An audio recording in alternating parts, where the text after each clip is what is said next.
study. They drag a garbage can in the middle of the room after 4 years and ask them all to destroy their hard drives and all of the evidence they have that they saw this causal relationship. We're talking about massive fraud. We've demanded that the government, this is a government agency, they've got to be called before the public. It hasn't happened. Julie Gerberding oversees the entire thing, and when it's all over, they say, oh, MMR doesn't cause autism, we've proved it with our fraudulent study. She leaves the CDC and becomes the head of Merck's vaccine department for a multi-million-dollar salary and hundreds of millions in stock options. That's what's happened to CDC. We have corrupted government agencies now. And that is the issue of our time. People will say, Del, you're saying there's a conspiracy theory amongst millions of doctors to poison children. No, no, no.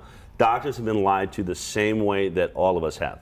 Doctors don't have time to do the research. I've spent 3 years investigating one word, safety, in every study they refer to. And I can now say they cannot use the word safety. They're not allowed to. It's unscientific. But doctors don't know that, because if a doctor sees a child get injured or parent says, you know, my child regressed in autism, they say, no, the CDC says that's not possible. All they do is go to the CDC website. The CDC says it's safe, then they say it's safe. And I can prove that. I can prove that point with the Oxycontin epidemic. Mm-hmm. Who are we going to blame? We're not blaming doctors, right? Mm-mm. So doctors were prescribing a drug that's caused the greatest, 65,000 people or more dying every year of the Oxycontin epidemic. Opioid epidemic. Mm-hmm. And now they're saying, well, the Sackler family lied, they're buying off doctors, all of this. But every doctor that prescribed, millions of them, prescribed a drug that caused such amazing addiction you can't get out of it. And so I asked this, how did that happen? People say doctors know better than I do. Really? Doctors do their research. Really? How did they do their research on Oxycontin? Why did they start an epidemic if they were doing the research? The problem is they saw addiction, they saw people complaining about it, they go to the CDC website and it says, nope, no addiction, it's safe. They go to the FDA, no addiction, it's safe. In fact, in the crisis in 2012, when we were already seeing tens of thousands of people dying in this epidemic, the FDA reached out to the manufacturer and said, could you do a study to see if we could give this product to children? And of course, the manufacturer comes back and says, yeah, 10 years and older. And the FDA says, okay, now at 10 years old, you can get Oxycontin in 2012. That's true. This happened. Okay. There's not a thing I say. When they say misinformation, I can back up everything I say with published medical journals and FDA statements, HHS, I can cite them and their websites.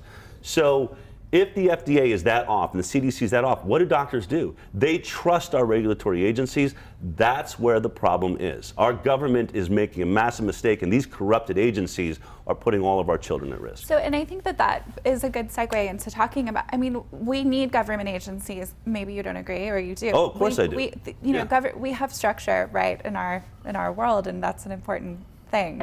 And how do we integrate this corruption and this information with trying to still have a functional society with healthy people? So I grew up as a progressive liberal. I'm an environmentalist from Boulder, Colorado. So not a Republican, not anti-government. No, not, well, the Democrats had their own, my parents marched in the 60s. I guess they were called anti-government at that point. But in the end, what we have now are agencies that are corrupted. And so when my parents will scream and yell, we get into it, they'll say, Trump's going to destroy our regulatory agencies. He's going to destroy the FDA, the CDC, EPA. And I say, I hope he does. Okay. I hope he does. Here's why.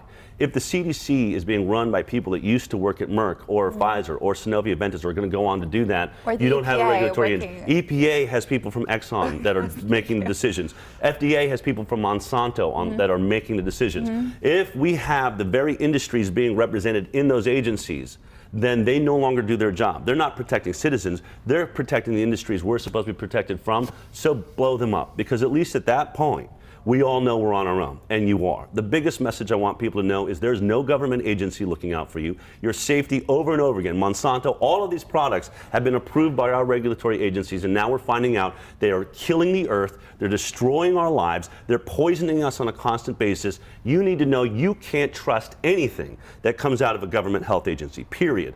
Do your own reading. I'm not going to tell you what to do. I'm not going to tell you to not vaccinate. I'm not going to tell you to not eat, genetically modified food. What I'm saying is